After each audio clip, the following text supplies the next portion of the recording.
So today Indian పాలిటీకి సంబంధించిన కొన్ని ఎంసీక్యూస్ని especially for group two examination ప్యాటర్న్లో విల్ డిస్కస్ అండి. So let me wait for a minute so that people could join.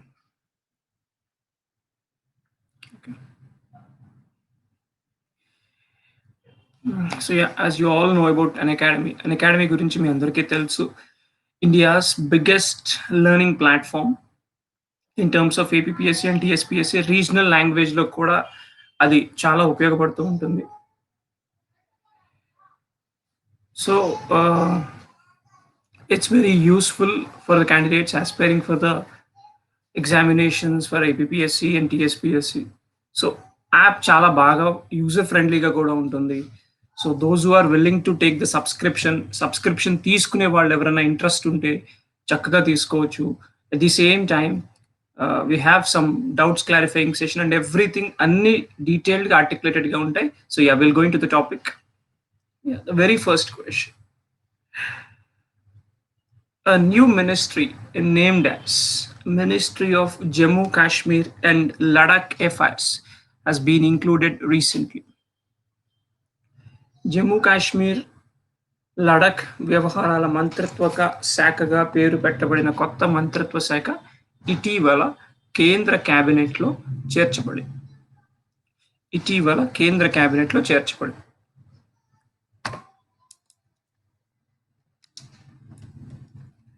Repeat the question. So last year మనకి తెలుసు article 370, article 35A, 370, 35A ఈ రెండు వెళ్ళిపోవడంతో, అంటే ఈ రెండు తీసివేయడంతో జమ్మూ కాశ్మీర్కు ఉన్న స్వయం ప్రతిపత్తి అనేది పోయింది. At the same time Jammu Kashmir అనేది రెండు రాష్ట్రాలుగా పునర్వ్యవస్థీకరించారు. జమ్మూ కాశ్మీర్ శాసనసభగా, లడఖ్ కేంద్రపాలిత ప్రాంతంగా. జమ్మూ కాశ్మీర్ కేంద్రపాలిత ప్రాంతం, శాసనసభతో కూడిన కేంద్రపాలిత ప్రాంతం. లడాక్ అనేది కేంద్రపాలిత ప్రాంతం, ఎటువంటి శాసనసభ లేకుండా లడాక్ అనేది కేంద్రపాలిత ప్రాంతం. సో దీనికి సంబంధించి MCQ question. So Jammu Kashmir మంత్రిత్వ శాఖ ఏమైనా ఉందా, ఒకవేళ ఉంటే అవునా కాదా అనేది క్వశ్చన్. సో పోల్ రన్ చేస్తానని with next 15 seconds I will run the poll. ఒకసారి జమ్మూ కాశ్మీర్ గురించి ఒక్కసారి క్విక్ ఫ్యాక్ట్స్ అనేవి గుర్తు తెచ్చుకోండి. సో జమ్మూ కాశ్మీర్ అనేది ఈ అమెండ్మెంట్ కానీ దీనికి సంబంధించి కానీ ఎవరు చేశారనేది ఒకసారి గుర్తు చేసుకోండి. అమిత్ షా గారు ఆ రోజున రాజ్యసభలో ఈ బిల్ ప్రవేశపెట్టారు.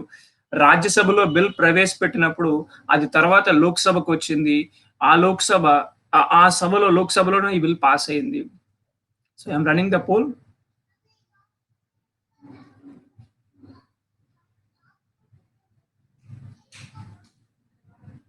సారీ, ఇట్స్ కాదు అండి, లేదు. ఇట్స్ అవును కాదు, లేదు. ఆప్షన్ బి కరెక్ట్ అండి. ఏదో వేరేకి పోల్ వెళ్ళిపోయింది. Option B is the correct answer. అంటే ఎటువంటి మంత్రిత్వ శాఖ లేదు,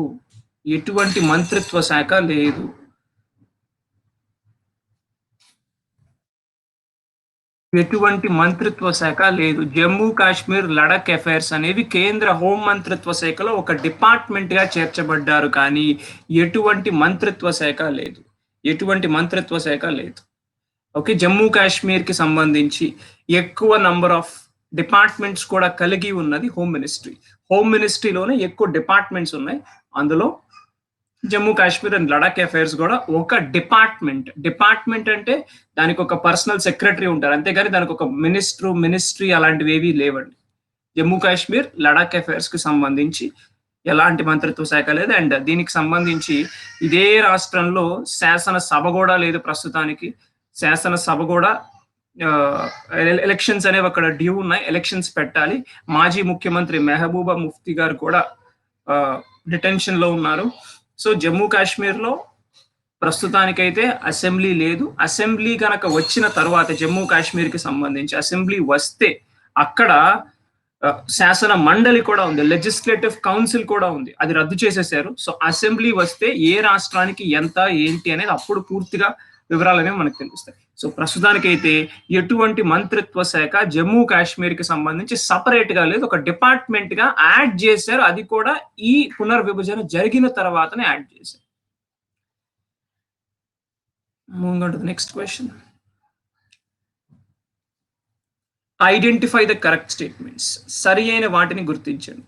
క్యాబినెట్ కమిటీలు మరియు పార్లమెంటరీ కమిటీలు ప్రతిసారి నిర్ణీత సంఖ్యలో ఉంటాయి. ఆర్థిక వ్యవహారాల క్యాబినెట్ కమిటీని సూపర్ క్యాబినెట్ అని పిలుస్తారు. ప్రస్తుతానికి 6 క్యాబినెట్ కమిటీలు ఉన్నాయి. పైవేవి సరి అయినవి కావు. Identify the correct statements with respect to the parliament and cabinet committees. These are fixed in number every time. Cabinet committees on economic affairs is termed as super cabinet. Currently there are 6 cabinet committees, none. So sir gurtu techukondi, committee ante group of people, cabinet committee ante మంత్రులు ఉంటారు, parliamentary కమిటీలు అంటే ఎంపీలు ఉంటారు. So ప్రతిసారి ఇవి నిర్దిష్టంగా ఉంటాయా, ప్రతిసారి మారుతూ ఉంటాయా? ప్రతిసారి నిర్దిష్టంగా ఉండేవేవి, మారేవేవి? ఆర్థిక వ్యవహారాల కమిటీని సూపర్ క్యాబినెట్ అని పిలుస్తారా? ప్రస్తుతానికి ఎన్ని క్యాబినెట్ కమిటీస్ ఉన్నాయి? సార్ నేను ఒక 5-10 సెకండ్ల తర్వాత పోల్ రన్ చేస్తాను. రన్ చేసిన తర్వాత ప్రతి ఆప్షన్ కి ఎక్స్ప్లెయిన్ చేస్తాను.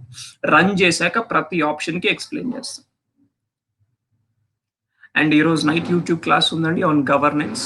సో మీకు ఇంట్రెస్ట్ ఉంటే హ్యాపీగా జాయిన్ అవ్వచ్చు. ఒక ప్లస్ కోర్స్ కూడా నడుస్తుంది పాలిటిక్స్ సంబంధించి, ఇండియన్ పాలిటిక్స్ సంబంధించి ఒక ప్లస్ కోర్స్ 3 to 5 కూడా ఉంది ఆఫ్టర్నూన్ టైం. దాంట్లో ఈ రోజు నా constitutional bodies and non constitutional bodies గురించి కూడా డిస్కషన్ అనేది ఉంది.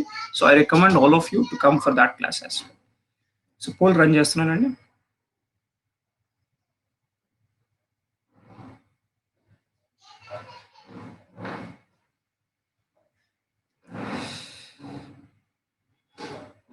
ఫైన్. క్యాబినెట్ కమిటీస్ అంటే మినిస్టర్లు ఉంటారు, పార్లమెంటరీ కమిటీలు అంటే ఎంపీలు ఉంటారండి. ఓకే, క్యాబినెట్ కమిటీలు మినిస్టర్లు ఉంటారు, పార్లమెంటరీ కమిటీలు ఎంపీలు ఉంటారు. క్యాబినెట్ కమిటీలు ప్రతిసారి ఒకే నంబర్లో ఉండవండి, నిర్దిష్టంగా ఉండవు, నిర్ణీత సంఖ్యలో ఉండవు, ఒకేసారి ఉండవు. కొన్నిసార్లు నరేంద్ర మోడీ గారి పాత గవర్నమెంట్ లో అయితే 6 ఉన్నాయి, ప్రస్తుతానికి అయితే 8 క్యాబినెట్ కమిటీలు ఉన్నాయి. నరేంద్ర మోడీ గారి గవర్నమెంట్ లో ప్రస్తుతానికి 8 క్యాబినెట్ కమిటీలు ఉన్నాయి. రేపొద్దున ఇంకో సంవత్సరం ఆగిన తర్వాత ఇంకొక 2 కమిటీలు ఆయన యాడ్ చేయొచ్చు. సో ప్రస్తుతానికి అయితే 8 ఉన్నాయి. సో నిర్దిష్టంగా అయితే ఉండవు. And at the same time parliamentary కమిటీలు కూడా స్టాండింగ్ కమిటీ అని, అడ్హాక్ కమిటీలు అని 2 ఉంటాయి. స్టాండింగ్ కమిటీ అంటే పర్మనెంట్ గా ఉండేది, వాటి పని అయిపోయిన తర్వాత కూడా అంటే ఏ పార్లమెంట్ లోనూ అవి రద్దు కావు స్టాండింగ్ కమిటీలు. అడ్హాక్ కమిటీ అంటే వాటి పని అయిపోయాక అవి రద్దయిపోతాయి. అడ్హాక్ కమిటీ అంటే వాటి పని అయిపోయాక అవి రద్దయిపోతాయి. ఎస్టిమేట్స్ కమిటీ అని, కమిటీ ఆన్ పబ్లిక్ అండర్టేకింగ్స్ అని, at the same time public accounts committee, ప్రజా పద్దుల సంఘం అని, ఇలాంటివి స్టాండింగ్ కమిటీలు. ఇవి రద్దు కావు. అడ్హాక్ కమిటీలు పని అయిపోయాక రద్దయిపోతాయి. సో ఆ రకంగా చూసుకుంటే ఆప్షన్ 1 అనేది నిర్ణీత సంఖ్యలోనే ఉంటాయి అనేది రాంగ్. ఫిక్స్డ్ గా ఉంటాయి, ప్రతిసారి ఫిక్స్డ్ గా ఉంటాయి అనేది రాంగ్. నంబర్ అనేది మారుతుంది. ఆర్థిక వ్యవహారాల కమిటీని కాదండి, పొలిటికల్ అఫైర్స్ కమిటీని సూపర్ క్యాబినెట్ అని పిలుస్తారు. ఎందుకు పొలిటికల్ అఫైర్స్ కమిటీని సూపర్ క్యాబినెట్ అని పిలుస్తారు? పొలిటికల్ అఫైర్స్ కమిటీ దేశంలోను ప్రపంచంలోను వివిధ ప్రదేశాల్లో జరిగే పొలిటికల్ ఇష్యూస్ గురించి ఈ కమిటీ అనేది డిస్కస్ చేస్తూ ఉంటుంది. ఎందుకంటే ఎలాంటి ప్రాబ్లం అయినా సరే ఒక పొలిటికల్ ఎక్స్పర్ట్ మాత్రమే మాట్లాడాల్సి ఉంటుంది. సో అందువల్ల పొలిటికల్ అఫైర్స్ కమిటీని సూపర్ క్యాబినెట్ కమిటీ అని పిలుస్తారు. అపాయింట్మెంట్స్ క్యాబినెట్ కమిటీ, ఆర్థిక వ్యవహారాల కమిటీ ఏవైనా ఆర్థిక వ్యవహారాలు అంటే ఆర్బీఐ గవర్నర్ గా ఎవరిని తీసుకురావాలి, ఆర్ ఈ ఆర్థిక ఫినాన్స్ సెక్రటరీగా ఎవరు రావాలి, ఇటువంటి ఆర్థిక వ్యవహారాలను చూస్తుంది. గుర్తుపెట్టుకోండి, ఎటువంటి ప్రాబ్లం అయినా సాల్వ్ చేసేది ఒక పొలిటీషియన్ మాత్రమే. అది ఎన్విరాన్మెంటల్ అయినా, ఆర్థిక పరమైన, వ్యవసాయ పరమైన, ప్రకృతి పరమైన ఎటువంటి ప్రాబ్లం అయినా సాల్వ్ చేసేది ఒక పొలిటీషియన్ మాత్రమే. అందుకే పక్క దేశంలో ఎవరు ప్రెసిడెంట్ అయినా కూడా మనకి ఇంపార్టెంట్. ప్రస్తుతానికి అమెరికాలో ఎలక్షన్ జరుగుతుంది. ఇండియన్ మీడియా కూడా అమెరికా ఎలక్షన్ మీద ఫోకస్ పెట్టింది, ఎవరు అవుతారు నెక్స్ట్ అధ్యక్షుడు అమెరికాకి అని. ఎందుకంటే అమెరికా అధ్యక్షుడిగా అయ్యే వ్యక్తి భారతదేశంతో ఉన్న రిలేషన్స్ మీద, సంబంధాల మీద ఎఫెక్ట్ చూపించే అవకాశం. సో ఇవన్నీ డిస్కస్ చేసేది పొలిటికల్ అఫైర్స్. సో అందువల్ల ఆ కమిటీ సూపర్ క్యాబినెట్ అని పిలుస్తారు. 6 కాదండి, 8 క్యాబినెట్ కమిటీలు ఉన్నాయి. 8 క్యాబినెట్ కమిటీలు ప్రస్తుతానికి మోడీ గారి ప్రభుత్వంలో పనిచేస్తున్నాయి. సో 5 ఏవి కావు. 1 wrong, 2 wrong, 3 wrong. So 2 cabinet committees recent గా 2019లో గవర్నమెంట్ మళ్ళీ రీఎలెక్ట్ అయిన తర్వాత 2 క్యాబినెట్ కమిటీస్ అనేవి యాడ్ చేశారు.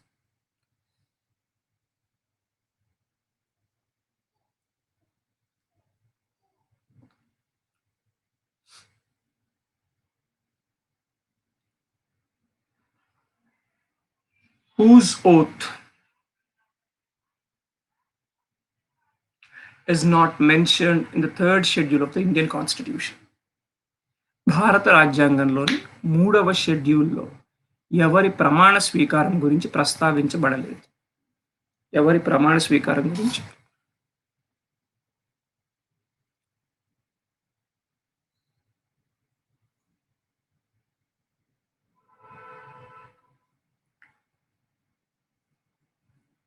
సుప్రీంకోర్టు జడ్జా, భారతదేశ రాష్ట్రపతి, హైకోర్టు జడ్జా, పార్లమెంట్కి పోటీ చేసే అభ్యర్థ.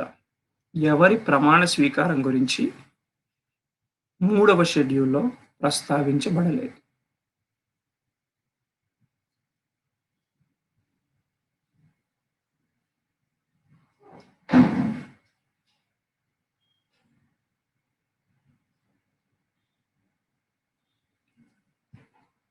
Good evening, good morning Shankar గారు.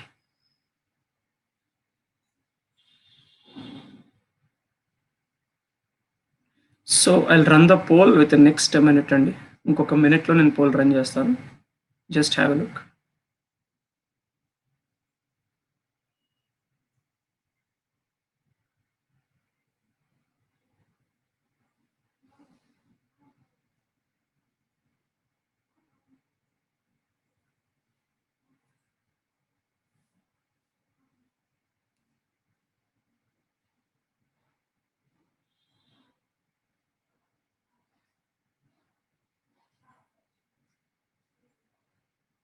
చెప్తా, ప్రతి ఆప్షన్ చెప్తా.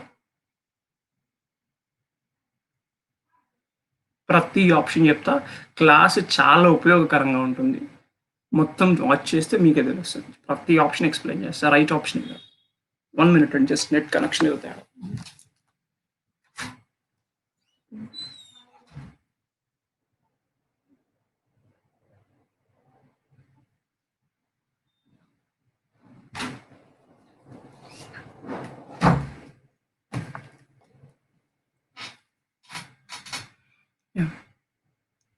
సుప్రీంకోర్టు జడ్జ్, భారతదేశ రాష్ట్రపతి, హైకోర్టు జడ్జ్, పార్లమెంట్కి పోటీ చేసే అభ్యర్థి.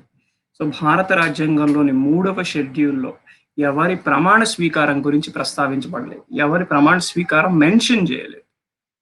భారతదేశ రాష్ట్రపతి గురించి ఆర్టికల్ 60లో ఉందండి క్లియర్గా. సుప్రీంకోర్టు జడ్జి గురించి మెన్షన్ చేశారు 3వ షెడ్యూల్లో. 3వ షెడ్యూల్లో సుప్రీంకోర్టు జడ్జి గురించి మెన్షన్ చేశారు. హైకోర్టు జడ్జి గురించి మెన్షన్ చేశారు. పార్లమెంట్కి పోటీ చేసే అభ్యర్థి గురించి మెన్షన్ చేశారు. కానీ భారతదేశ రాష్ట్రపతి గురించి మాత్రం ఎటువంటి ఆయన ఓత్ గురించి, ఆయన ఓత్ అంటే ఆయన ప్రమాణ స్వీకారం గురించి ఎటువంటి ప్రస్తావన 3వ షెడ్యూల్లో మెన్షన్ చేయలేదు. షెడ్యూల్స్ అనేవి అతి ముఖ్యమైన ఇంపార్టెంట్ ఆస్పెక్ట్ అండి. Schedules are the most important aspect. మీరు ఒకసారి 3వ షెడ్యూల్ గమనిస్తే ప్రధానమంత్రి ఓత్ గురించి మెన్షన్ చేయలేదు. ప్రధానమంత్రి ఓత్ గురించి మెన్షన్ చేయలేదు. మంత్రుల ఓత్ గురించి మెన్షన్ చేసింది, కానీ ప్రధానమంత్రి ఓత్ గురించి అక్కడ మెన్షన్ చేయలేదు. Third schedule, first schedule territories, second schedule జీతపత్యాలు. టెరిటరీస్ అంటే భూభాగం. సెకండ్ షెడ్యూల్ జీతపత్యాలు. 3వ షెడ్యూల్ ప్రమాణ స్వీకారాలు. 4వ షెడ్యూల్ రాజ్యసభ. 5వ షెడ్యూల్ ఏరియాలు. 6వ షెడ్యూల్ మిగిలిన షెడ్యూల్డ్ ఏరియాలు. 7వ షెడ్యూల్ ఈ కేంద్ర జాబితా, రాష్ట్ర జాబితా, ఉమ్మడి జాబితా. 8వ షెడ్యూల్ అధికార భాషలు. 9వ షెడ్యూల్ భూ సంస్కరణలు. 10వ షెడ్యూల్ డిఫెక్షన్స్ అంటే పార్టీ ఫిరాయింపులు. 11వ షెడ్యూల్ పంచాయతీ. 12వ షెడ్యూల్ మున్సిపాలిటీ. సో ప్రతి షెడ్యూల్లో ఒక పర్టికులర్ ఆస్పెక్ట్ గురించి క్లియర్ గా డిస్కస్ చేశారు. మీకు ఇంకా క్వశ్చన్ ఇంకా ట్విస్ట్ చేయాలంటే ఇచ్చిన వాళ్ళు అందరివి ఇచ్చేస్తారు. థర్డ్ షెడ్యూల్లో ఎవరెవరి ఓత్ గురించి చెప్పారో అందరివి ఇచ్చేసి ఎవరివి వీటిలో మెన్షన్ చేయలేనిది ఎవరిది అని అడగచ్చు. ఇక్కడ నేను చాలా అంటే ఆ థర్డ్ షెడ్యూల్ గురించి ఒక క్లారిటీ ఉంటే ఈ క్వశ్చన్కి ఈజీగా ఆన్సర్ చేసేయచ్చు. సుప్రీంకోర్టు ప్రధాన న్యాయమూర్తి గురించి ఎక్కడ మెన్షన్ చేయలేదు. సుప్రీంకోర్టు ప్రధాన న్యాయమూర్తి గురించి ఎక్కడ మెన్షన్ చేయలేదు. సుప్రీంకోర్టు ప్రధాన న్యాయమూర్తి సుప్రీం సిజేఐ ఇస్ సీనియర్, అంతే, సీనియర్ మోస్ట్, అంతేగాని ఆయనకి ఏం సపరేట్ గా ఎలాంటిది ఉండదు. కాకపోతే కొద్దిగా అందరి మీద సీనియారిటీలో ఎక్స్పీరియన్స్ ఉంటుంది కాబట్టి దాపరంగా ఆయన గొప్ప పెద్ద మనిషి. ప్రాథమిక హక్కుల గురించి సరి అయిన ప్రకటనలను గుర్తించండి. ఐడెంటిఫై సరి కానిదండి. సరికానిది, సారీ.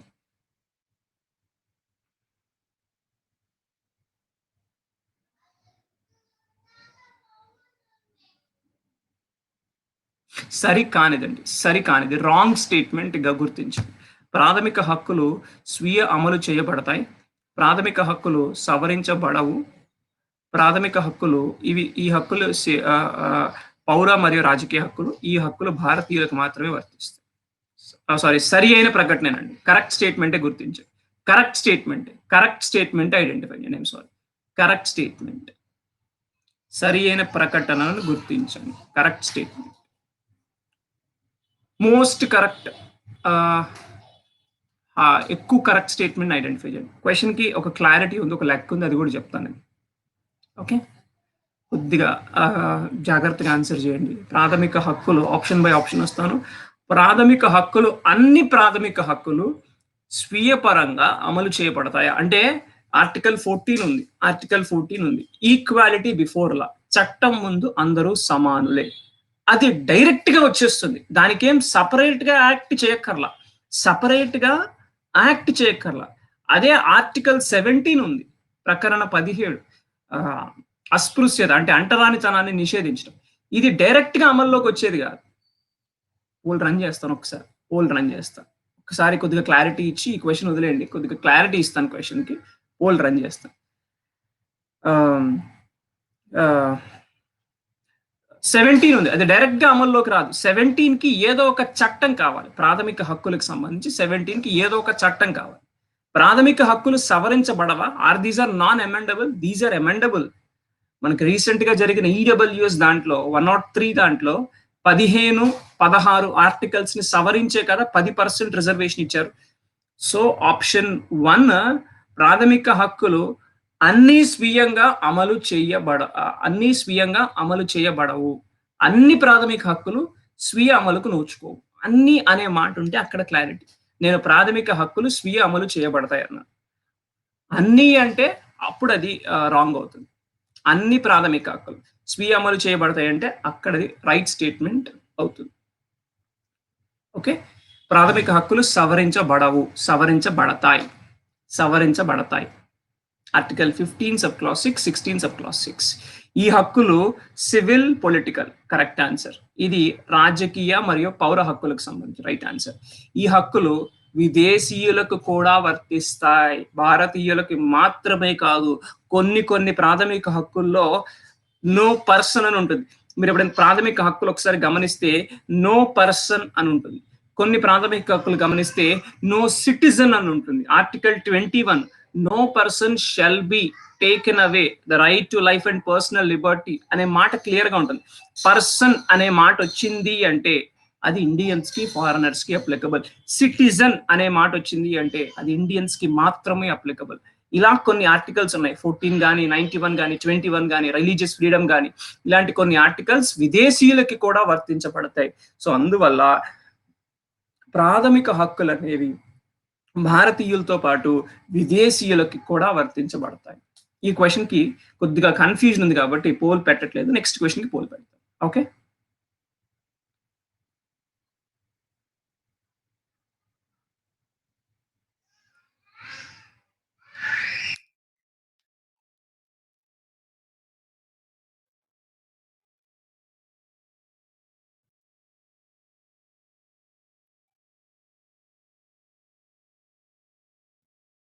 కొద్దిగా లాజికల్ గా ఉన్న క్వశ్చన్.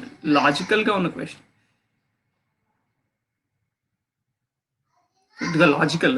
ఎందుకు లాజికల్ కూడా చెప్తాను. ఆర్టికల్ 22 అనేది మనకు తెలుసు కదా, ప్రివెంటివ్ పొలిటివ్ అనేది తెలుసు.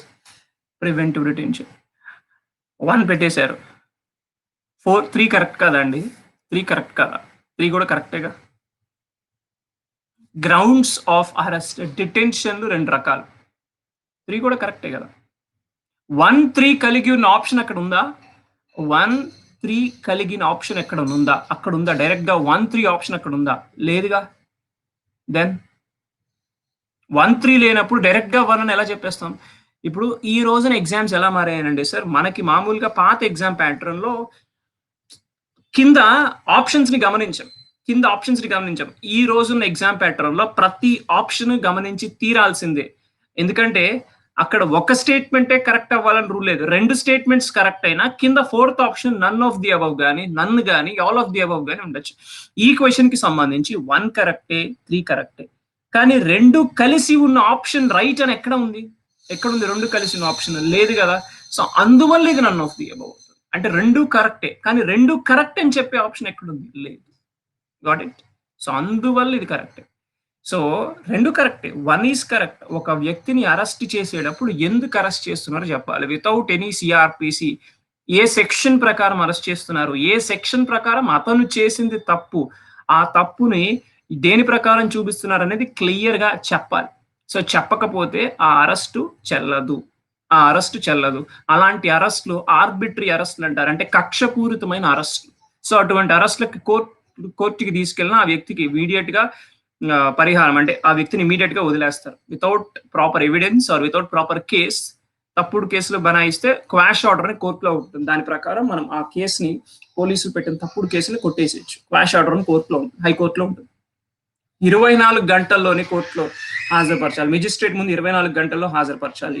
న్యాయవాది సంప్రదించడానికి అవకాశం ఇవ్వాలి. ప్రతి న్యాయం అనేది ప్రతి వ్యక్తికి తప్పు చేశారా చేయలేదా అనేది జడ్జి నిర్ణయిస్తారు. జడ్జి నిర్ణయించే వరకు ఏ వ్యక్తి అయినా ముద్దాయి మాత్రమే కానీ దోషి కాదు. Is accused but not is a criminal or convicted. Judge నిర్ణయిస్తాడు అతను చేసింది తప్పు అవునా కాదా అని. మనకి మనం డిసైడ్ అవ్వకూడదు. ఎందుకంటే ఏం జరిగినా due as per the procedure established by law చట్ట ప్రకారమే జరగాలి కానీ చట్టానికి లోబడే జరగాలి కానీ చట్టానికి అతిక్రమించి అయితే జరగకూడదు. సో 5 ఏవి కావు. 1 కరెక్టే, 3 కరెక్టే. కానీ ఆ 2 ఆప్షన్స్ లేవు కాబట్టి 9 ఆఫ్ ది అబవ్ 5 ఏవి కావు. Second one wrong. Right to speedy trial అండి. రైట్ టు స్పీడీ ట్రయల్ అనేది ఒక ప్రాథమిక హక్కు. It's a fundamental right. As you all know, అందరికీ తెలుసు, those who are plus subscriptions మన దగ్గర నడుస్తున్నాయి. మీకు group 2 notification at any time రావచ్చు. గ్రూప్ 2 కాకుండా మొన్న 21వ తారీఖున పోలీస్ అమరవీరుల దినోత్సవం రోజున కూడా ఒక న్యూస్ వచ్చింది. ఎప్పుడైనా పోలీస్ రిక్రూట్మెంట్ ఏపీకి సంబంధించి రావచ్చు అనేది. సో మీరు మీ ఇంట్లోనే ఉండి ఎక్కడికి వెళ్లకుండా ఇంట్లోనే ఉండి కోచింగ్ తీసుకోవడానికి Unacademy is providing its all features. అతిపెద్ద అడ్వాంటేజ్ ఫీజు ఒకేసారి కట్టాల్సిన అవసరం లేదు. ఈఎంఐ ఆప్షన్ ఉంది మీకు. నెల నెలా కట్టుకోవచ్చు, కొంచెం కొంచెంగా కట్టుకోవచ్చు. ఎందుకంటే కొంతమంది జాబ్ చేసే వాళ్ళు ఉంటారు, కొంతమంది ఫినాన్షియల్ గా ఇబ్బందులు పడే వాళ్ళు ఉంటారు. వాళ్ళందరికీ కూడా accessible. You can access all the educators classes with only single fees. ఇప్పుడు సంవత్సరానికి 7,700 దాంట్లో మీరు కోడ్ ఎంటర్ చేస్తే, నా కోడ్ ఎంటర్ చేస్తే మీకు 10% ఆఫ్ వస్తుంది. 6930కి మీకు ఫీజు వస్తుంది. ఈ ఫీజుతో మీరు ఉన్న 40 మంది ఎడ్యుకేటర్ల క్లాసులు చూడొచ్చు. 40 మంది ఎడ్యుకేటర్ల క్లాసు. డౌట్స్ క్లారిఫికేషన్ ప్రతి ప్లస్ కోర్సులో 4వ రోజు ఒక డౌట్స్ క్లారిఫికేషన్ ఉంటుంది. మీ డౌట్ తో పాటు అందరి డౌట్స్ క్లారిఫై చేయడం జరుగుతుంది. మాక్ టెస్ట్ ఉంటాయి. ఆల్రెడీ మొన్న రీసెంట్ గా దసరా రోజున కూడా జరిగే మాక్ టెస్ట్లు కొన్ని. రికార్డింగ్ ఆప్షన్, మీరు ఏదైనా రీజన్ తో క్లాస్ చూడలేకపోతే క్లాస్ మళ్ళీ రికార్డ్ చేసుకుని డౌన్లోడ్ చేసుకుని చూసుకునే అవకాశం ఉంది. రికమెండెడ్ లైవ్ సెషన్ కుదరకపోతే రికార్డ్ అయిన క్లాసెస్ ని చూడొచ్చు. సో ఇలా అడ్వాంటేజెస్ ఉన్నాయి. బయట ఆఫ్లైన్ లో దొరకని అడ్వాంటేజెస్ మీకు ఇక్కడ అకాడమీ ఆన్లైన్ క్లాసెస్ లో ఉన్నాయి. కాబట్టి we recommend to take 1 year or 6 months. Depends upon your financial ability. ఎందుకంటే 1 year 6 months అని ఎందుకు చెప్తున్నానంటే నోటిఫికేషన్ అనేది ఎప్పుడైనా రావచ్చు. వన్స్ రేపు 2వ తారీఖు నుంచి ఎడ్యుకేషనల్ క్యాలెండర్ మళ్ళీ 2వ తారీఖు నుంచి రీస్టార్ట్ అవుతుంది. అన్ని ఓపెన్ అవుతున్నాయి 2వ తారీఖు నుంచి స్కూల్స్ దగ్గర నుంచి. సో కాబట్టి గవర్నమెంట్ కూడా ఇంకా రిక్రూట్మెంట్ మీద ఫోకస్ పెట్టింది. ఎందుకంటే ఇప్పుడు ఎంట్రన్స్ టెస్ట్లు అయిపోయినాయి. ఐసెట్ కానీ, ఏపీ తెలంగాణలో ఎంసెట్ కానీ అన్నీ అయిపోయినాయి. ఇంకా ఫోకస్ ఏంటి? Competitive exams. ఇంకా వాటి మీద ఫోకస్ ఉంటుంది. వాటికి సంబంధించి నోటిఫికేషన్ వచ్చిన 2 నెలల నుంచి ఎప్పుడైనా ఎగ్జామ్ ఉండే అవకాశం. సో అందువల్ల నోటిఫికేషన్ వచ్చిన తర్వాత కరెంట్ అఫైర్స్ ఎక్కువ వస్తాయి మనకి. అప్పుడు కరెంట్ అఫైర్స్ చూడాలి. ఈలోపు స్టాటిక్ పార్ట్ కంప్లీట్ చేసిస్తే better. So for that we recommend for this. Yeah, moving on to the next question. Internet అనేది ప్రస్తుతం ప్రాథమిక హక్కు అవునా కాదా? Internet is a fundamental right. yes or no? True or false?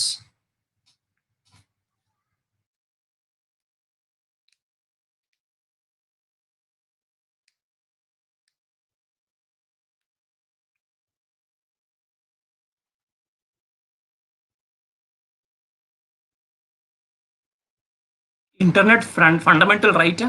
అవునా?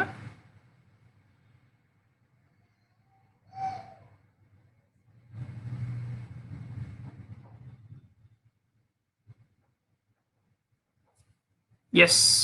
Internet is a fundamental right అండి. Internet అనేది ప్రస్తుతం ఫండమెంటల్ రైట్.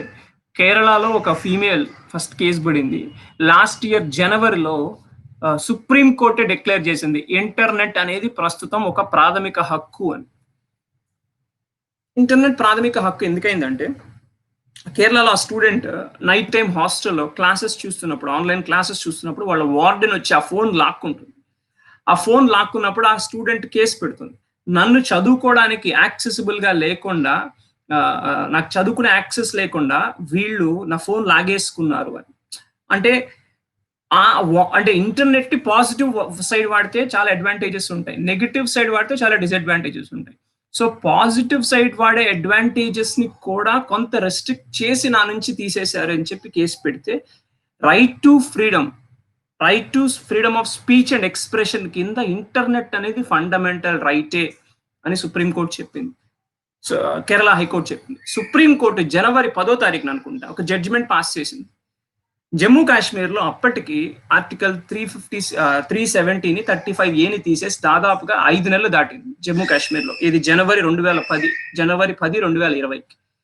సో చాలా ఎడ్యుకేషనల్ ఇన్స్టిట్యూషన్స్ లోను, కాలేజెస్ లోను, హాస్పిటల్స్ లోను ఇంటర్నెట్ అనేది లేదు. సో ఒక ఇంటర్నెట్ అనేది ఇలాంటి ఇన్ఫర్మేషన్ ఏజ్ లో ఇంటర్నెట్ ఎసెన్షియల్ నీడ్ అయినప్పుడు దాన్ని ఎలా ఆపుతారు? Internet is a fundamental right, ఒక ప్రాథమిక హక్కు అందరు సిటిజన్స్ కి. అది అఫోర్డబుల్ గా దొరుకుతున్నప్పుడు, దాని ద్వారా చాలా కార్యకలాపాలు ముడిపడి ఉన్నప్పుడు దాన్ని ఆపకూడదు అని చెప్పి సుప్రీం కోర్టే చెప్పింది. సో అలా ప్రస్తుతం internet is a fundamental right. కానీ సోషల్ మీడియాలో ఒక వ్యక్తి పెట్టే అబ్యూజివ్ పోస్టులు కానీ, అబ్యూజివ్ కామెంట్లు కానీ, ఒక వ్యక్తి పెట్టే, చాలా మంది పెడుతూ ఉంటారు అబ్యూజివ్ పోస్టులు, అబ్యూజివ్ కామెంట్, దాన్ని రెస్ట్రిక్ట్ చేయడానికి అయితే ప్రస్తుతం గవర్నమెంట్ చాలా సీరియస్ గానే వర్క్ చేస్తుంది అబ్యూజివ్ పోస్టులు, కామెంట్లు పెట్టడానికి. అంటే కంప్లీట్ లా అయితే రాలేదు. కంప్లీట్ గా ఇంటర్నెట్ లో డూస్ అండ్ డోంట్స్ అనేది ప్రస్తుతానికి రాలేదు. ప్రస్తుతం చాలా వరకు ఇండస్ట్రీస్ అన్ని వర్క్ ఫ్రమ్ హోమ్ నడుస్తున్నాయి. ఎందుకు? ఇంటర్నెట్ అనేది ఫండమెంటల్ రైట్ కాకపోతే మనం ఇలా క్లాసులు చెప్పుకోలేదు. సో చాలా వరకు చాలా సాఫ్ట్వేర్ ఇండస్ట్రీ చాలా వరకు వర్క్ ఫ్రమ్ హోమ్ నడుస్తుంది. సో ఫ్యూచర్ లో వర్క్ ఫ్రమ్ హోమ్ కి సంబంధించి కొన్ని గైడ్ లైన్స్ కూడా రావచ్చు. ఇది టైము, ఈ డ్రెస్సింగ్, ఈ అటైర్ ఉండాలి, ఇలా ఉండాలి అని చెప్పి కొన్ని గైడ్ లైన్స్ కూడా రావచ్చు ఫ్యూచర్. సో ప్రస్తుతం అయితే internet is a fundamental right. Moving on to the next question.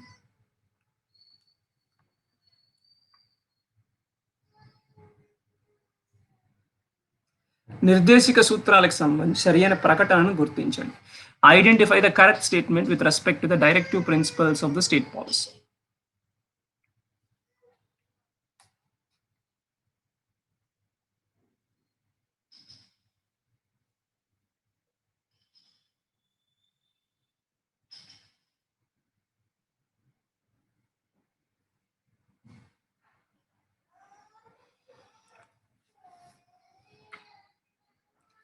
These are included in the economic and social rights. These are non-justiciable.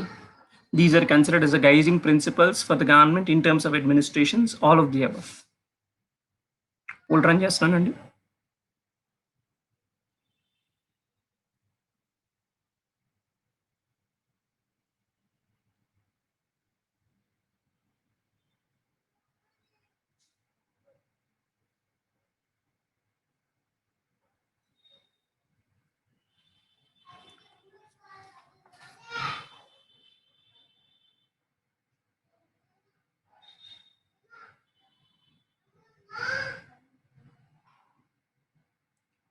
Directive principles, fundamental rights, civil political గురించి మాట్లాడితే, civil political aspects గురించి fundamental rights మాట్లాడితే directive principles, economic and social rights గురించి మాట్లాడతాం.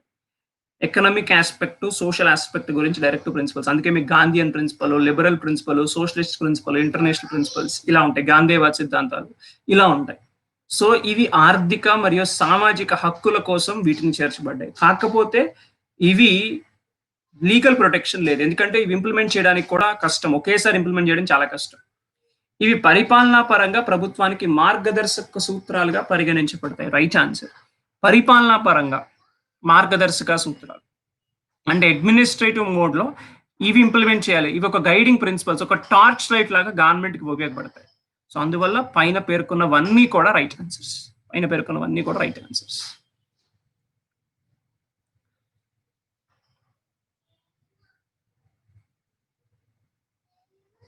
Incorrect statement.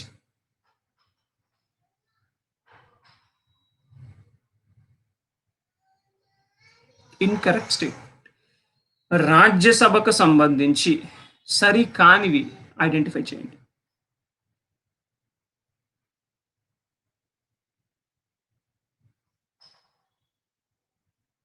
Rajya Sabha ఎన్నికలు open ballot పద్ధతిలో జరుగుతాయి. అభ్యర్థి తన నివాస స్థలం నుంచి పోటీ చేయాలి. రాజ్యసభ ఎన్నికల్లో సీట్ల రిజర్వేషన్లు వర్తించవు. ప్రతి రాజ్యసభ సీటుకు ఎంతమంది శాసనసభ సభ్యులు మద్దతు కావాలో ఆ రాజ్యసభ స్థానాల ఖాళీలపై ఆధారపడుతుంది.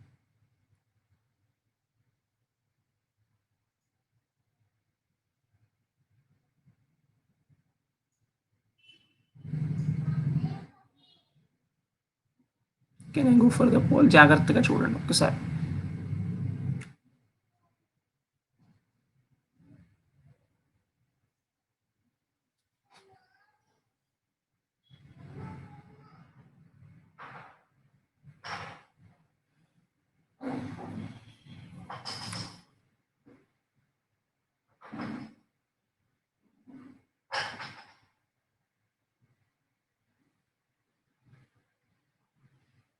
రాజ్యసభ ఎలక్షన్స్ ఓపెన్ బ్యాలెటే కదా కరెక్ట్ ఆన్సర్. రాజ్యసభ ఎన్నికల్లో క్యాండిడేట్ తన నివాస స్థలం నుంచి, నేను అడిగింది రాంగ్ స్టేట్మెంట్ అండి, ఇన్కరెక్ట్. రాజ్యసభ ఎన్నికలు ఓపెన్ బ్యాలెటే కదా, సీక్రెట్ బ్యాలెట్ కాదు కదా, కరెక్టే కదా అది మరి. సో నేను అడిగింది తప్పు కదా. అభ్యర్థి తన నివాస స్థలం నుంచి పోటీ చేయాల్సిన అవసరం లేదు. ఈ రూల్ తీసేశారు. ఇది వరకు ఉండేది ఈ రూల్, ఇప్పుడు తీసేశారు. ఇప్పుడు ఆ లెక్కన ఆంధ్రప్రదేశ్ నుంచి పరిమళ్ నత్వాని గారు వచ్చి కంటెస్ట్ చేశారు కదా. పరిమళ్ నత్వాని గారు ఆంధ్రప్రదేశ్కి చెందిన వ్యక్తి కాదు. సురేష్ ప్రభు గారు ఆంధ్రప్రదేశ్కి చెందిన వ్యక్తి కాదు. కానీ ఇక్కడి నుంచి వచ్చి కంటెస్ట్ చేసి గెలిచారు కదా. ఇక్కడి నుంచి ఎంపీలుగా ఉన్నారు కదా వాళ్ళు. సో ఆ రకంగా సెకండ్ ఆప్షన్ అనేది రాంగ్, తప్పు స్టేట్మెంట్. రాజ్యసభ ఎన్నికల్లో సీట్ల రిజర్వేషన్లు వర్తించవు. ఎలాంటి రిజర్వేషన్స్ అనేవి లేవు రాజ్యసభ ఎన్నికలు. ప్రతి రాజ్యసభ సీటు ఎంతమంది శాసనసభ్య సభ్యులు మద్దతు కావాలో ఖాళీలపై ఆధారపడుతుంది. మొన్న ఆంధ్రప్రదేశ్లో కానీ తెలంగాణలో కానీ జరిగిన రాజ్యసభ ఎన్నికలు 36 స్థానాలు, ఒక్కొక్క 36 ఎమ్మెల్యేలు కావాలి ఒక్కొక్క ఎంపీ స్థానానికి. ఎందుకు? ఖాళీలు 4 ఉన్నాయి కాబట్టి. ఖాళీలు ఇంకా తగ్గాయి అనుకోండి, 3 స్థానాలకు ఖాళీలు ఏర్పడ్డాయి అనుకోండి, అప్పుడు ఒక్కొక్క శాసనసభ ఒక్కొక్క ఎంపీ స్థానానికి దాదాపుగా 40 మంది ఎమ్మెల్యేల మద్దతు కావాలి. అంటే ఖాళీలు తగ్గితే ఎమ్మెల్యేల సంఖ్య పెరుగుతుంది, ఖాళీలు పెరిగితే ఎమ్మెల్యేల సంఖ్య తగ్గుతుంది. సో టోటల్ గా ఇది ఖాళీల మీద ఆధారపడుతుంది, వేకెన్సీస్ మీద ఆధారపడుతుంది, ఒక్కొక్క ఎంపీకి ఎంతమంది ఎమ్మెల్యేలు కావాలి అని.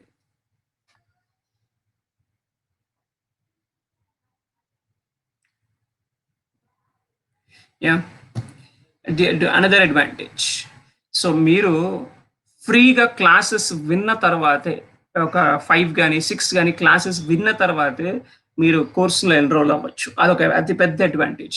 మీరు ఫస్ట్ క్లాస్ లైవ్లో ఫ్రీ క్లాసెస్ వినండి, ఓకే బాగున్నాయి, అన్ని క్లాసెస్ వినండి. ఎగ్జామ్ ప్యాటర్న్ కి ప్రకారం ఇవాళ గ్రూప్ 2 ఎగ్జామ్ అని క్వశ్చన్స్ చేశాం, దీని ప్రకారమే క్వశ్చన్స్ ఉంటాయి. ఇంకెంతకు మించి లెవెల్ కొద్దిగా పెంచుతాం కానీ తగ్గించడం అయితే ఉండదు. అండ్ ఆల్ ద సబ్జెక్ట్స్ అనేవి కంప్లీట్ గా ప్రతి టాపిక్ కు టచ్ చేయడం జరుగుతుంది. ఏం చదవాలి ఏం చదవకూడదు అనేది డీటెయిల్డ్ గా ఇంట్రొడక్షన్ ఇవ్వడం జరుగుతుంది ప్రతి క్లాస్ కి సంబంధించి, ప్లస్ కోర్స్. సో ఈ రకంగా మీకు Unacademy is helping it's part and in your safe comfortable move. కొద్దిగా జాగ్రత్త. నేను తెలుగులో ఆప్షన్స్ కొద్దిగా క్లమ్జీగా ఉన్నాయి, నేను చెప్తాను ప్రతి ఆప్షన్ నేను చెప్తాను. పోస్టల్ బ్యాలెట్ కి సంబంధించి, postal ballot, any individual whose age is 65 and above can opt postal ballot. నేను అడిగింది రాంగ్ స్టేట్మెంట్ అండి, మళ్ళీ రాంగ్ స్టేట్మెంట్ అడిగాను. 65 ఏళ్ళు పైబడిన ప్రతి వ్యక్తి కూడా పోస్టల్ బ్యాలెట్ ని వాడుకోవచ్చు, ఒకటి ఫస్ట్ ఆప్షన్. రెండవది, బ్యాలెట్ పేపర్స్ అనేవి ఎలక్ట్రానిక్ పద్ధతిలో డిస్ట్రిబ్యూట్ చేస్తారు, తర్వాత పోస్ట్ ద్వారా ఆ ఎన్నికల అధికారికి రిసీవ్ అవుతాయి. రెండవ ఆప్షన్, బ్యాలెట్ పేపర్లు అనేవి ఎలక్ట్రానిక్ పద్ధతిలో ఆ ఓటర్లకు పంపిస్తారు, తర్వాత నామినల్ గా పోస్ట్ ద్వారా ఎన్నికల అధికారికి తిరిగి వస్తాయి. ఎవరైనా వ్యక్తి, ఎనీ ఇండివిజువల్, ఎవరైనా సరే, పోలింగ్ కి వెళ్ళడం ఇష్టం లేని వాళ్ళు ఎవరైనా పోస్టల్ బ్యాలెట్ ని వాడుకోవచ్చు. పోలింగ్‌కి వెళ్ళడం ఇష్టం లేని వాళ్ళు, లైన్‌లో నుంచోవాలి. లైన్‌లో ఎక్కువ మంది జనాలు నిలబడతారు. సో, అలా ఇష్టం లేని వాళ్ళు ఎవ్వరైనా దీన్ని వాడుకోవచ్చు. పోస్టల్ బ్యాలెట్‌ని. ఓటర్స్ అండర్ ప్రివెంటివ్ డిటెన్షన్ అంటే నిర్బంధంగా ఇది ప్రివెంటివ్ అంటే వాళ్ళు బయటికొస్తే గొడవ జరుగుతుందేమో. వాళ్ళని బయటికి రానివ్వకుండా హౌస్ అరెస్ట్ చేసిన వాళ్ళందరూ కూడా పోస్టల్ బ్యాలెట్ వాడుకునే అవకాశం ఉంది. సో, దీంట్లో రాంగ్ స్టేట్మెంట్ ఏది పోస్టల్ బ్యాలెట్‌కి సంబంధించి రాంగ్ స్టేట్మెంట్. 65 ఏళ్ళు పైబడిన ప్రతి వ్యక్తి బ్యాలెట్ పేపర్స్ ఎలక్ట్రానిక్ పద్ధతిలో వెళ్ళి తర్వాత మాన్యువల్‌గా పోస్ట్ రూపంలో వస్తాయి. ఎవరైనా పోలింగ్‌కి వెళ్ళడం ఇష్టం లేని ఎంత ఏజ్ వాళ్ళైనా పోలింగ్ బ్యాలెట్ ఈ పోస్టల్ బ్యాలెట్‌ని వాడొచ్చు.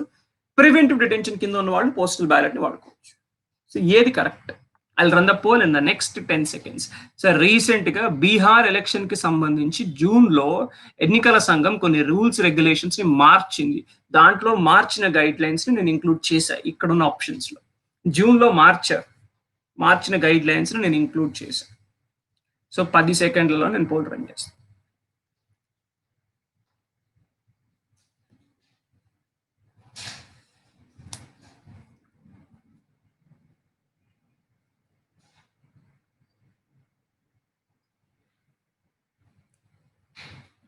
ఫ్యాంటాస్టిక్. ఇది వరకు వెరీ సీనియర్ సిటిజన్స్‌కి మాత్రమే ఈ ప్రొవిజన్ ఉండేదండి. వెరీ సీనియర్ సిటిజన్స్ అంటే సార్ 80 ఏళ్ళు పైబడిన వాళ్ళకి ఇదివరకు ప్రొవిజన్ ఉండేది. ఈ మధ్య బీహార్ ఎలక్షన్స్‌లో 65 ఏళ్ళు దాటితే కొద్దిగా పాండమిక్‌కి కొద్దిగా ఎఫెక్ట్ అయ్యే అవకాశం ఉంటుంది. బాడీలో ఇమ్యూనిటీ తక్కువ ఉంటుంది కాబట్టి వాళ్ళని దీని నుంచి పక్కన పెట్టేశారు. పాండమిక్ ఎఫెక్టెడ్ అవకాశం ఉంది కాబట్టి 65 ఏళ్ళు పైబడిన వాళ్ళు ఎవ్వరైనా సరే పోలింగ్‌కి వెళ్ళాల్సిన అవసరం లేదు. ఇంట్లోనే కూర్చొని బ్యాలెట్ పోస్టల్ బ్యాలెట్‌లో ఓటేసేయొచ్చు. బ్యాలెట్ పేపర్‌లు ఎలక్ట్రానిక్ పద్ధతిలోనే వెళ్తాయండి. ఈటీపీబీఎస్ అని ఒక సిస్టమ్ వచ్చింది. I repeat here ETPBS. ETPBS electronically transmitted postal ballot system. ETPBS electronically transmitted postal ballot పద్ధతి ద్వారా పోస్టల్ బ్యాలెట్ సిస్టమ్ ద్వారా ఓట్లు వేయొచ్చు. ఓట్లని రిటర్నింగ్ ఆఫీసర్ కి పంపిస్తారు ఈటీపీబీఎస్ ప్రాసెస్ లో. సెకండ్ ఆప్షన్ కూడా కరెక్టే. ఎన్నికలకు ఇష్టం లేని వాళ్ళు కాదండి. సర్వీస్ ఓటర్లు అంటే ఆర్మీ, నేవీ, ఎయిర్ ఫోర్స్ లో పనిచేసే వాళ్ళు at the same time government employees ఎవరైతే ఓటింగ్ డ్యూటీస్ లో ఉన్నారో వాళ్ళు మరియు విదేశాలలో ఈ సర్వీస్ ఓటర్స్ ద్వారా ఉండే వాళ్ళ వైఫ్ అంటే ఒక ఆర్మీ పర్సన్ ఉన్నారు. అతనికి పోస్టింగ్ ఎక్కడో విదేశంలో వచ్చింది. లేదా గవర్నమెంట్ ఎంప్లాయీకి పోస్టింగ్ విదేశంలో వచ్చింది. అతనితో పాటు నివసించి అతని భార్యకి కూడా ఇండియాలో ఓటు హక్కు గనక కలిగి ఉంటే వాళ్ళకి పోస్టల్ బ్యాలెట్ పద్ధతి. అంతేకాని అందరికీ ఈ ఆప్షన్ లేదు. 80 ఏళ్ళు పైబడితే ఇది వరకు ఉండేది. బట్ ఇప్పుడు 65 ఏళ్ల పైబడినా చాలు. దీనికి అప్లై చేసుకోవాలి. నిర్ణీత వయస్సుకి సంబంధించిన డాక్యుమెంట్ ఒకటి అప్లోడ్ చేయాలి. ఆధార్ గాని, పాన్ గాని ఏదో ఒకటి అప్లోడ్ చేసి నా వయసు ఇంత నేను రాలేను. వస్తే నాకు ఎఫెక్ట్ అయ్యే ఛాన్స్ ఉంది కాబట్టి అని చెప్పి అప్లై చేస్తే మనకి ఆ ఈటీపీబీఎస్ ద్వారా మనకి ఓట్ అనేది పంపిస్తారు. ప్రివెంటివ్ డిటెన్షన్ కింద ఉన్న వ్యక్తి ఇతను ప్రివెంటివ్ డిటెన్షన్ కిందే ఉండాలి. ఇతను బయటికి రాకూడదు. ప్రివెంటివ్ డిటెన్షన్ కిందే ఇతను ఉండాలి అని చెప్పిన పర్సన్ ని కూడా పోస్టల్ బ్యాలెట్ లో ఓటేయచ్చు. అతను కూడా పోస్టల్ బ్యాలెట్ లో ఓటేయచ్చు. Okay, moving on to the 10th question.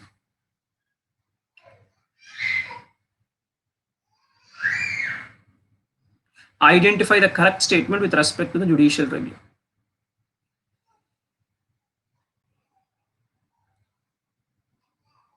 Judicial రివ్యూకి సంబంధించి సరి అయినది ఏది?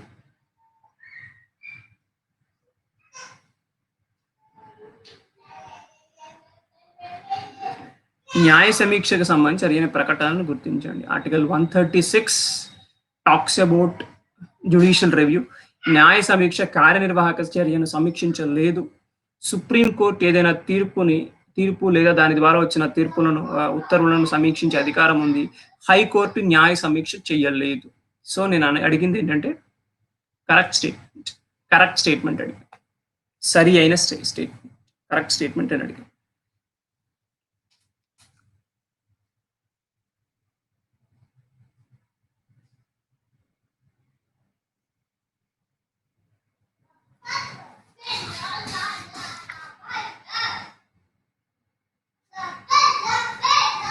So I'm running the poll అండి. నెక్స్ట్ 10 seconds కొద్దిగా జాగ్రత్తగా ఆలోచించండి. ప్లస్ కోర్స్ వాళ్ళు నిన్న ఈ టాపిక్ మనం డిస్కస్ చేసాం కూడా. కొద్దిగా ఆర్టికల్ కొద్దిగా గుర్తు తెచ్చుకోండి.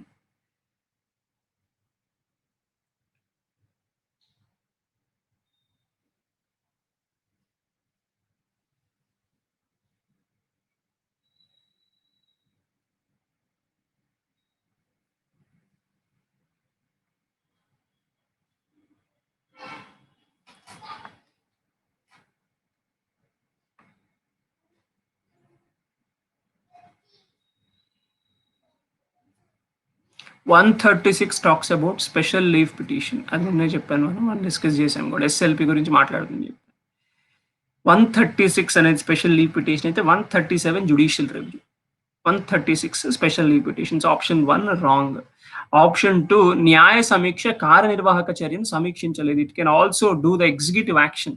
ఎవరైనా ఏదైనా గవర్నమెంట్ ఇది ఎందుకు ఇది మీరు ఎవరు మాట్లాడకూడదు, మీరు మీరు ఏది చేయకూడదు, లేదు ఒక అధికారిని ఇక్కడి నుంచి అక్కడికి తప్పించేయటము, అంటే ఒక అధికారిని ఎలాంటి రీజన్ లేకుండా తప్పించేయటము, ఏదైనా ఎగ్జిక్యూటివ్ యాక్షన్ గవర్నమెంట్ చేసే రోజువారీ కార్యక్రమాలకు కూడా లా ప్రకారం ఎస్పెషల్లీ కాన్స్టిట్యూషన్ ప్రకారం గనక లేకపోతే దానిని కూడా ప్రశ్నించే హక్కు కోర్టుకు ఉంది. దానిని కూడా కాన్స్టిట్యూషన్ ప్రకారం అయితే కోర్టు రాదు, కాన్స్టిట్యూషన్ కి లోబడి అయితే కోర్టు రాదు, కాన్స్టిట్యూషన్ కి విరుద్ధంగా వెళ్తే మాత్రం కోర్టు వస్తుంది. సుప్రీం కోర్టు ఏదైనా తీర్పు లేదా దాని ద్వారా వచ్చిన ఉత్తర్వులను సమీక్షించే అధికారం కోర్టుకుంది. Yes, correct answer. హైకోర్టు కూడా న్యాయ సమీక్ష అధికారం ఉంది. సెంట్రల్ లాస్ ని కూడా హైకోర్టు న్యాయ సమీక్ష చెయ్యగలదు. It can do it. It can do. చెయ్యలేదు అనేది రాంగ్ అండి. It can do. Okay, option 3 కరెక్టే. Option 1, 2, 4 are wrong options actually. These are wrong.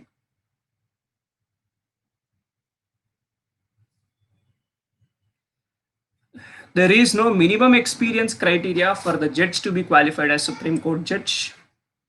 There is a minimum age criteria.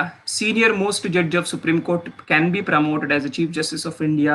There is no security of tenure for the Supreme Court judge. Supreme కోర్టుకి సంబంధించి సరియైన ప్రకటనను గుర్తించండి.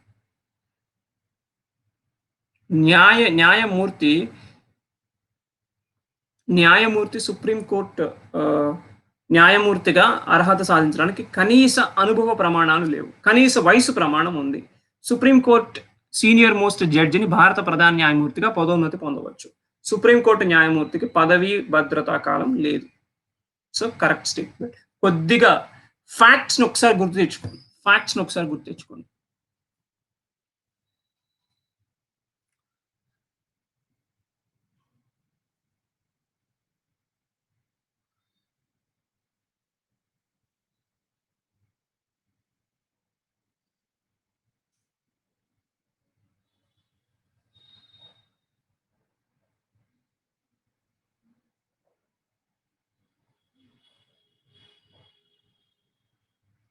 D correct ఎలా అవుతుందండి?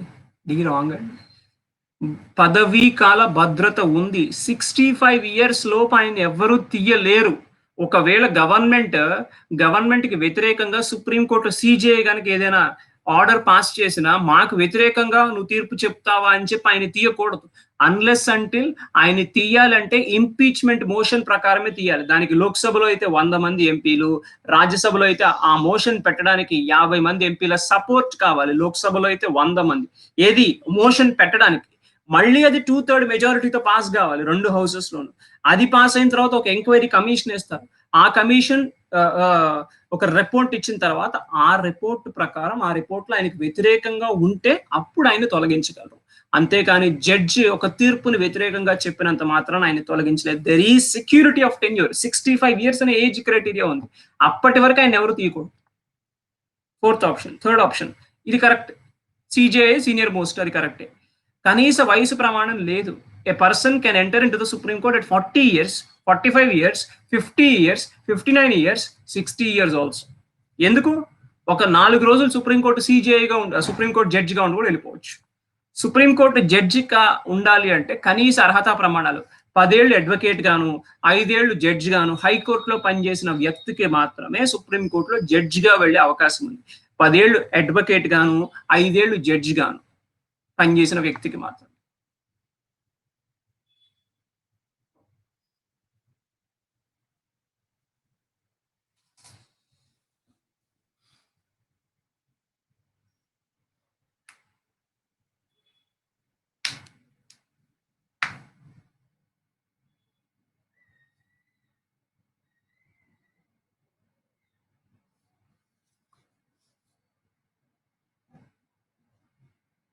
క్రింది వాటిలో ఏది ఆర్టికల్ 356 యొక్క తక్షణ పరిణామం? Immediate consequence of article 356.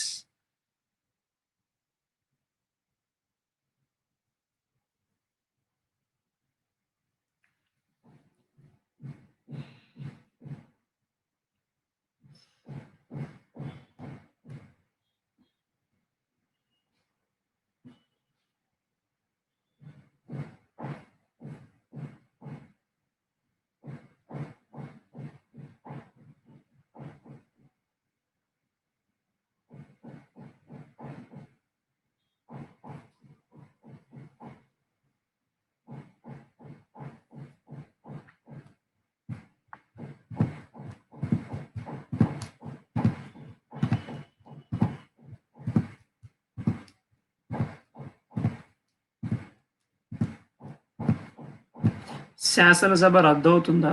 రద్దు కాదు. ఇమ్మీడియేట్ కాన్సిక్వెన్స్ అయితే కాదు. 6 నెలలు వెయిట్ చేస్తారు. ఇమ్మీడియేట్‌గా 356 రాంగానే వెంటనే ఇమ్మీడియేట్‌గా అయితే కాదు. First option. సెకండ్ ఆప్షన్ శాసనసభలో ఎలాంటి కార్యకలాపాలు జరగవు. Correct. Second option is correct. శాసనసభలో ఎలాంటి కార్యకలాపాలు జరగవు. సైలెంట్ మోడ్‌లో ఉంటుంది అసెంబ్లీ. అసెంబ్లీలో మినిస్టర్స్ గాని వీళ్ళెవ్వరు ఉండరు. Assembly will be in silent mode, inactive mode. రాష్ట్రంలోని అన్ని శాసనసభ చర్యలు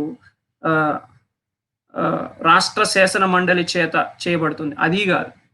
అది కాదు. సో ఇమీడియట్ కాన్సిక్వెన్స్ అంటే 2 కాదు 3 కాదండి. 4 is right answer. Okay, B పెట్టాను. 4 is right answer. Actually 4 is right answer. యాక్చువల్గా రాష్ట్రంలోని అన్ని శాసనసభ చర్యలు శాశ్వత సభ కాబట్టి శాసన మండలి అంటే ప్రతి స్టేట్ లోనూ కౌన్సిల్ లేదు కదా. ప్రతి స్టేట్ లోనూ లెజిస్లేటివ్ కౌన్సిల్ లేదు కదా. Then how can legislative council do? రాజ్యసభకి వెళ్తాయి అన్ని. Parliament will do. Legislative executive actions are done by the parliament. అక్కడ గవర్నమెంట్ ఉండదు, అసెంబ్లీ ఉండదు, ఎగ్జిక్యూటివ్ ఉండదు, లెజిస్లేటివ్ ఉండదు. వీటి సలహాలతో గవర్నర్ పరిపాలిస్తాడు. 2 and 3 are wrong. 4 is the right answer. Sorry, by mistake పెట్టేశానండి. 2 and 3 are wrong. 2 and 3 are wrong.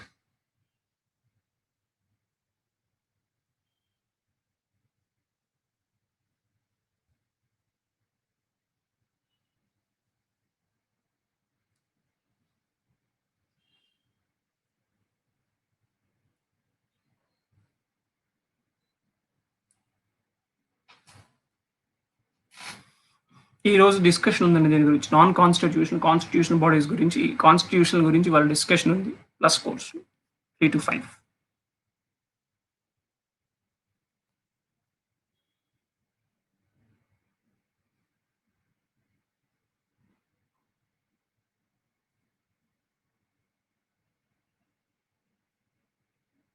సరి కానిది గుర్తించండి. Wrong statement.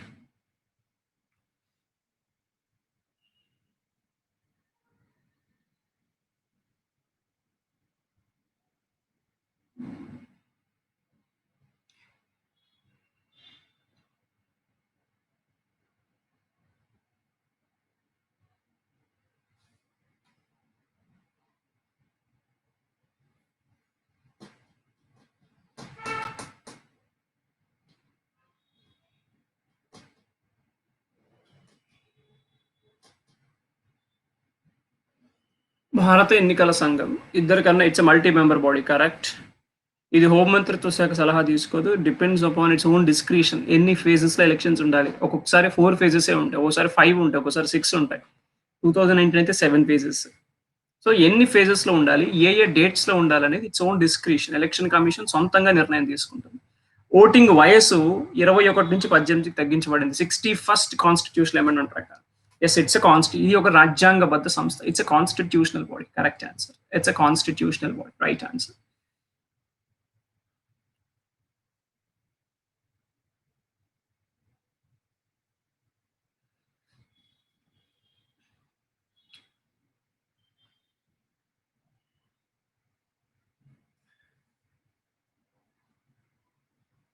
కొద్దిగా లాజికల్గా 15 seconds టైం తీసుకుని ఆలోచించండి. 15 seconds టైం తీసుకుని ఆలోచించండి. ఇది చెప్పేటప్పుడు నేను అఖిల భారత్ సర్వీసులు అంటే ఏంటి, కేంద్ర సర్వీసులు అంటే ఏంటి, రాష్ట్ర సర్వీసులు అంటే ఏంటి మొత్తం ఎక్స్ప్లెయిన్ చేస్తుంది ఈ క్వశ్చన్ దగ్గర. కొద్దిగా టైం తీసుకుని ఆలోచించి చెప్పండి. కొద్దిగా టైం తీసుకో. Take some time.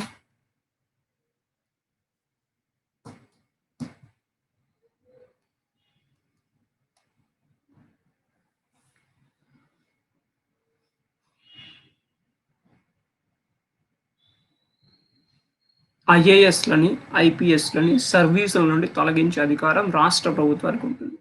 Point number 1. ఐఏఎస్లకి, ఐపీఎస్లకి దే ఆర్ నాట్, వాళ్ళు కేంద్ర ప్రభుత్వంలో పనిచేస్తారు కానీ పర్మనెంట్గా కేంద్ర ప్రభుత్వంలో పనిచేయరు. ఐఏఎస్లు, ఐపీఎస్లు అనే వాళ్ళు రాష్ట్రంలో పనిచేస్తారు. కేంద్రానికి డెప్యూటేషన్లో వెళ్తారు.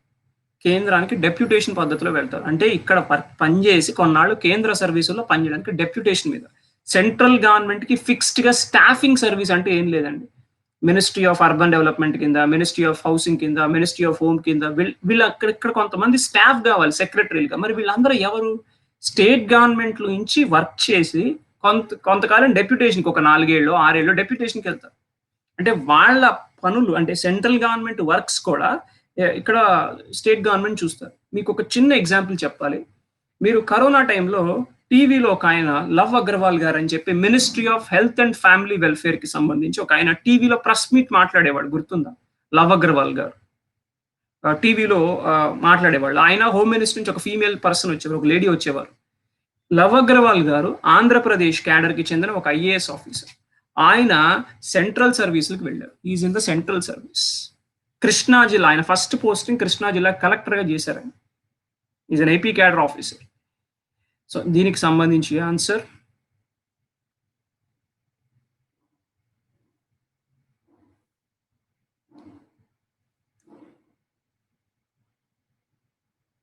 ఉండదు. సర్వీస్ నుంచి తొలగించే హక్కు ఉండదు. They can suspend, they can ask them to go on leave, they can not give any posting. Waiting లో పెట్టచ్చు, అంతేకాని సస్పెండ్ చేసే రైట్ లేదు. అఖిల భారత సర్వీసులు 3 ఉన్నాయి. IAS, IPS, Indian forest service. Central సర్వీసులు ఉన్నాయి. అఖిల భారత సర్వీస్ అధికారులు రాష్ట్ర ప్రభుత్వ ఆఫీసులో పనిచేస్తారు. ఇంకా సింపుల్ గా చెప్పాలంటే మీరు కలెక్టర్ ఆఫీస్ బయట పనిచేస్తే జిల్లా కలెక్టర్ వారి కార్యాలయం మరియు జిల్లా మెజిస్ట్రేట్ కార్యాలయం అని ఉంటుంది, అవునా? పైన ఏముంటుంది? ఆంధ్రప్రదేశ్ ప్రభుత్వం, తెలంగాణ ప్రభుత్వం. అంటే ఆ ఆఫీస్ స్టేట్ గవర్నమెంట్ది, వర్క్ చేసే person central government person, work చేసే పర్సన్ సెంట్రల్ గవర్నమెంట్ క్యాడర్ కి చెందిన ఒక ఐఏఎస్ ఆఫీసర్. వాళ్ళకి సంబంధించి ఏదైనా తప్పు చేస్తే ట్రాన్స్ఫర్ చేయొచ్చు, తప్పు చేస్తే సస్పెండ్ చేయొచ్చు, తప్పు చేసే షోకాజ్ నోటీస్ అడగచ్చు, తప్పు చేస్తే ఎలాంటి పోస్టింగ్ ఇవ్వకుండా వెయిటింగ్ లో పెట్టచ్చు, తప్పు చేస్తే ఇంకేదైనా చేయొచ్చు, కానీ సర్వీస్ నుంచి తొలగించే రైట్ అయితే లేదు. ఎవరైతే మనల్ని అపాయింట్ చేస్తారో, మనల్ని అపాయింట్ చేసిన వాళ్ళు కానీ దానికి సమాంతరంగా ఉన్న వాళ్ళు కానీ మనల్ని తొలగించే రైట్ ఉంటుంది, కానీ ఇంకెవరికి ఉండదు. మనల్ని అపాయింట్ చేసేది ఎవరు? ఐఏఎస్ ఐపీఎస్ అపాయింట్ చేసేది DoPT, department of office and personal training, government of India. వాళ్ళకి సమాంతరంగా ఉన్న బాడీ మాత్రమే రిమూవ్ చేయగలరు, కానీ ఇంకా ఎవరు రిమూవ్ చేయలేరు. ఇక్కడ ఒక చిన్న మాట, వెయిటింగ్ పెట్టినప్పుడు కూడా కొన్నాళ్ళ తర్వాత వాళ్ళు క్యాట్కి వెళ్ళి, సెంట్రల్ అడ్మినిస్ట్రేటివ్ ట్రిబ్యునల్కి వెళ్ళి వాళ్ళ పోస్టింగ్ ని వాళ్ళు తిరిగి తెచ్చుకునే అవకాశం ఉంటుంది. క్యాట్కి వెళ్తారు, అడ్మినిస్ట్రేటివ్ ట్రిబ్యునల్కి.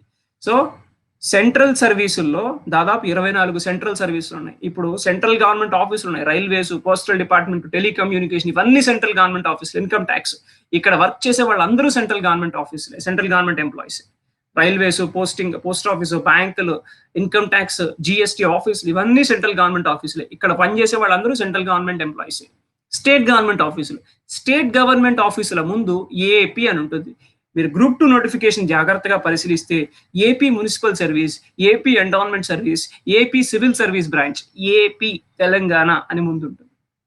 ఆల్ ఇండియా సర్వీస్ అధికారులు వాళ్ళ క్యాడర్ స్టేట్ తో, వాళ్ళు ఏ స్టేట్ నుంచి అయితే క్యాడర్ గా ఎన్నుకున్నారో ఆ రాష్ట్రంతో పాటు కేంద్రంలోనూ పనిచేయచ్చు. వాళ్ళు ఒక జిల్లా కలెక్టర్ గా ఉంటారు, ఒక డిపార్ట్మెంట్ కి కమిషనర్ గా ఉంటారు, లేదు ఒక సెంట్రల్ గవర్నమెంట్ డిపార్ట్మెంట్ కి సెక్రటరీ గాను, జాయింట్ సెక్రటరీ గాను, అడిషనల్ సెక్రటరీ గాను కూడా ఉండే chance.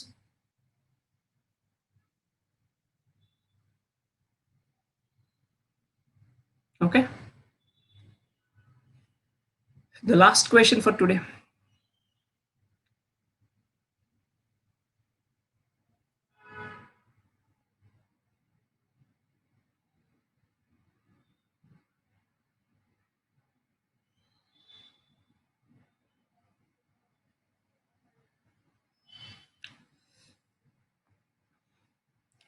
adjournment, Saturday, both are same. Rendu okate. House can be made dissolved by the Prime Minister of India. House is summoned by the President of India. None. ఇవాళ మధ్యాహ్నం plus course, it is going to be very interesting. రండి, అందరూ రండి.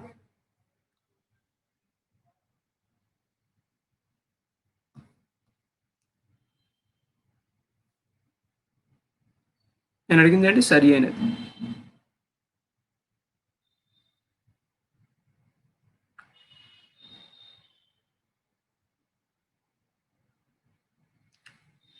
సమ వాయిదా, నిర్వధిక వాయిదా. నిర్వధిక వాయిదా అంటే డేట్ టైము చెప్పకుండా చేస్తే నిర్వధిక వాయిదా. డేట్ అడ్జర్న్మెంట్ సాటర్డే అంటే స్పీకర్ చేస్తారు దాన్ని. అఫీషియల్ గా ప్రొరోగ్ అనేది మళ్ళీ ప్రెసిడెంట్ చేస్తారు. నిర్వధిక వాయిదా. డే టు టైమ్ మీరు ఒకసారి గమనిస్తే the house is again to meet again on this day this time అని చెప్పి అడ్జర్న్మెంట్ చేస్తారు, వాయిదా వేస్తారు. అడ్జర్న్మెంట్ సానిడే అంటే నిర్వధిక వాయిదా, డే టు టైమ్ చెప్పరు. ఆ రెండు ఒకేలా ఉండవు, ఒకేలా ఉంటాయన్నా ఒకేలా ఉండవు. సభను రికమెండ్ చేస్తారు రద్దు చేయమని, అంతేగాని సభను రద్దు చేయలేరు. రద్దు చేయమని రికమెండ్ చేస్తారు. చెయ్యాలా వద్దా అనేది రాష్ట్రపతి లేదా గవర్నర్ చూసుకుంటారు. సభను భారత రాష్ట్రపతి సమావేశపరుస్తారు. Right answer. పైవేవి కావు, అది రాంగ్ ఆన్సర్. ఎందుకంటే పై వాటిలో ఒకటి కరెక్ట్. పాలిటీకి సంబంధించి గ్రూప్ 2లో మీరు ఒకసారి గ్రూప్ 2 పేపర్ పరిశీలించండి. 2019 పేపర్ ఒకసారి గమనించండి. ఇదే లెవెల్ ఉన్నాయి క్వశ్చన్స్, ఇదే లెవెల్లో ఉంటాయి. ఈజీగా పాలిటీ నుంచి ఫుల్ స్కోర్ చేయొచ్చు. I'm going to do again one another special class on the Indian economy on this month 31st. 31వ తారీఖున స్పెషల్ క్లాస్ ఇండియన్ ఎకానమీకి సంబంధించి చేస్తున్నాను. నేను దానికి సంబంధించి డీటెయిల్డ్ అప్డేట్ చెప్తాను మళ్ళీ 31st. సో ప్లీజ్ ఎవరైనా ఇంట్రెస్ట్ ఉంటే మాత్రం please follow me so that you will get all the notifications, because we are not supposed to share any Facebook and Telegram channels. Okay. So Madhyanam plus course, judicial overreach, judicial activism, constitutional, non-constitutional bodies gurinchi discussion untundi. At the same time manakunde MCQs we'll discuss. Next month plus course adi 500 questions polity plus course, 500 questions. Previous courses starting from 2000 సంవత్సరం నుంచి 2000 సంవత్సరం నుంచి. Okay, yeah, meet you again afternoon.